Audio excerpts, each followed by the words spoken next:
বাবা তো দেরি হলো কেন? কেন বলো, স্নান করতে করতে তো দেরিটা হলো তোমাকে কি আমার। করতে ডেকেছে? ওই যে আমার ছেলে নবিতা প্রতিবারে ফেল। আর ফেলই বা হবে না কেন, স্কুলে আর আসে পড়াশোনা করতে, ওই প্রেম করতেই তো আসে। কার সাথে প্রেম করে? সারাক্ষণ, তুমিও কম না। এই দেখো স্কুল মা, স্কুল মা, ওটা তোমার ছেলে না? হ্যাঁ, দেখেছো কিনা ওটা? আরে আচ্ছা, ছেলেকে বারণ করো। আমার মেয়ের সাথে কি করছে? শেষমেশ তো সে আমার বৌমাই হবে। কোথায় ঘুরতে গিয়েছিলে?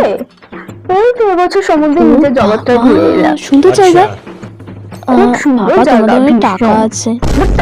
টাকা না, এমনি তো দূরে আছে না, টাকা মানে কি আমরা ঘুরি না। আরে মাদাবিল্লা, আপনি হ্যাঁ, এলাম আর কি আমার নাতির সাথে দেখা করতে। কই আমার নাতি কই? ও, এই তো আমার নবিতা। পুরো তো তোমার বাবার মতো দেখতে হয়েছো, পুরো নবীর মতো দেখতে হয়েছে তো, পুরো বাবার মুখ পেয়েছে বাবা। আরে না না না, ও তো জিয়ান, আমার পাড়ার ছেলে, ওই তো নবিতা। এক সেকেন্ড।